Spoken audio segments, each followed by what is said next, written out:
Hello दोस्तों, स्वागत है आप सभी के मेरे channel the real study club में। दोस्तों, जैसा कि सभी बच्चों के एग्ज़ाम कंडक्ट करवाए जा रहे हैं, जितने भी फोर्थ सेमेस्टर, सिक्स्थ सेमेस्टर और सेकंड सेमेस्टर वाले बच्चे हैं, सभी बच्चों के एग्ज़ाम कंडक्ट करवाए जा रहे हैं।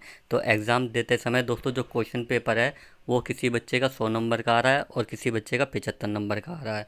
तो अब बच्चे पूछ रहे ज़्यादातर कि कितने नंबर वाला पास है सर, कि हम कितने नंबर का पेपर करके आएँ जिससे कि हम पास हो जाएँ। तो जिसका 100 नंबर का पेपर आ रहा है उसे कितने नंबर लाने हैं, और जिसका 75 नंबर का क्वेश्चन पेपर आ रहा है उसे कितने नंबर लाने हैं। और क्या एसओएल बच्चों को फेल भी करता है? जो भी बच्चे एग्ज़ाम दे रहे हैं, तो क्या एसओएल बच्चों को फेल भी करता है ऑफलाइन एग्ज़ाम में? तो ये दोनों पॉइंट कवर करेंगे। तो पहला पॉइंट देख लेते हैं कि कितने नंबर आने चाहिए आप सभी के पास होने के लिए।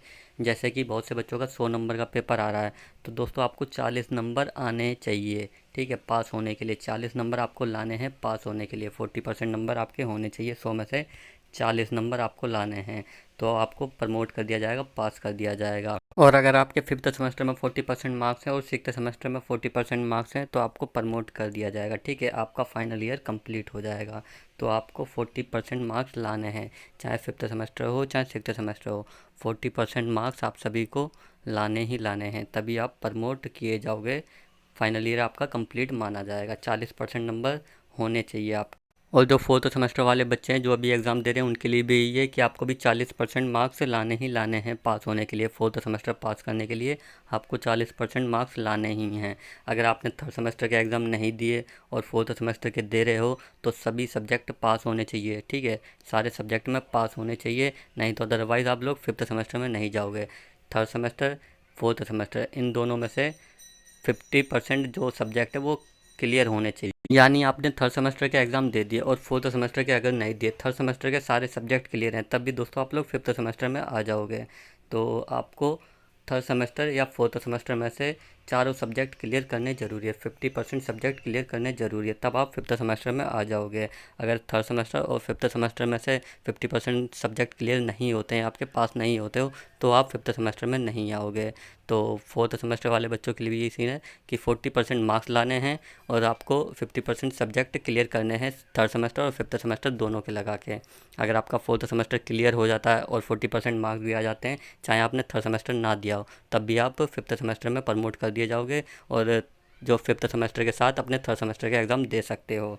तो ये तो बात हो गई दोस्तों 100 मार्क्स की, कि 100 में से 40% मार्क्स आपको लाने हैं। और अब बात कर लेते हैं जिनका 75 नंबर का क्वेश्चन पेपर आ रहा है, उनको कितने नंबर लाने हैं पास होने के लिए। तो बहुत सारे बच्चों का 75 नंबर का पेपर भी आया है, तो उन बच्चों को कितने नंबर लाने हैं पास होने के लिए।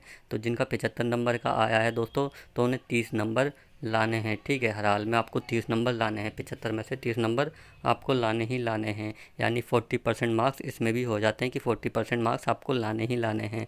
तो जिन बच्चों के पास भी 75 नंबर का क्वेश्चन पेपर आया है, उसमें से 30 नंबर आपको लाने ही लाने हैं। तो 40% मार्क्स हो जाएंगे आप सभी के। जैसे ही 30 नंबर आपके आ जाएंगे तो 40% मार्क्स आप सभी के हो जाएंगे। तो आपको पास होने के लिए 40% मार्क्स लाने ज़रूरी हैं। और जो फाइनल ईयर वाले बच्चे हैं, उनको ऑल ओवर पूरा थर्ड ईयर लगा के 40% मार्क्स लाने हैं, तब आपको प्रमोट कर दिया जाएगा, आपका फाइनल ईयर कंप्लीट हो जाएगा। तो ये तो बात हो गई दोस्तों अब 100 नंबर की और 75 नंबर की, जिनका भी पेपर आ रहा है कितने नंबर लाने थे। तो अब बात कर लेते हैं क्या एस बच्चों को फेल भी करता है। जैसा कि अभी एजुकेशन का क्वेश्चन पेपर आया था सिक्स्थ सेमेस्टर वाले बच्चों का, तो बहुत सारे बच्चों का एग्ज़ाम है वो सही नहीं गया है, क्योंकि वो out of syllabus question paper S ने दिल्ली यूनिवर्सिटी ने बना दिया और बच्चों को कुछ समझ नहीं आ रहा था। जो भी बच्चों के मन में आया वो लिखते चले गए और लिख के आ गए। ठीक है, वैसे क्वेश्चन पेपर तो इजी बनाया था, कोई दिक्कत नहीं थी।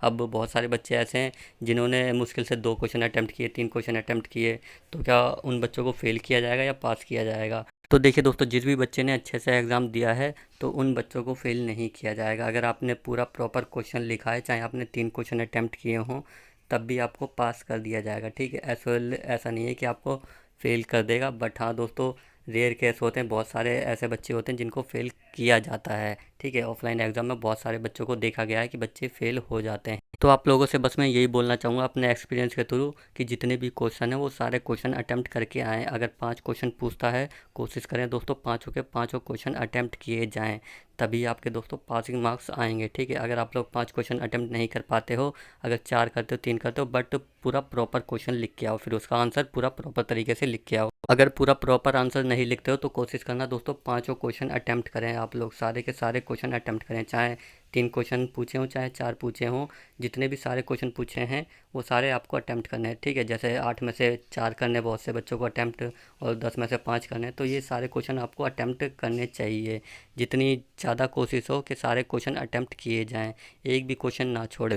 तब तो दोस्तों आप इजीली पास हो जाओगे, अगर आप लोग सारे क्वेश्चन अटेम्प्ट करते हो और ढंग से लिख के आते हो, चाहे आपने थोड़ा गलत भी लिख दिया हो, बट हाँ पांचों क्वेश्चन अगर आपने अटेम्प्ट कर लिए हैं, सारे क्वेश्चन अटेम्प्ट कर लिए हैं, तो दोस्तों आप लोग पास हो जाओगे, कोई दिक्कत वाली बात नहीं है। मैं अपने एक्सपीरियंस के थ्रू बोल रहा हूँ कि जिन भी बच्चों ने सारे क्वेश्चन अटेम्प्ट किए हैं तो उन बच्चों को मैक्सिमम पास ही कर दिया गया है। अब बहुत सारे बच्चे क्या होते हैं, 3 क्वेश्चन अटेम्प्ट करके आगे बाहर 11:30 बजे ही बाहर आगे, 12 ही बजे बाहर आ गए।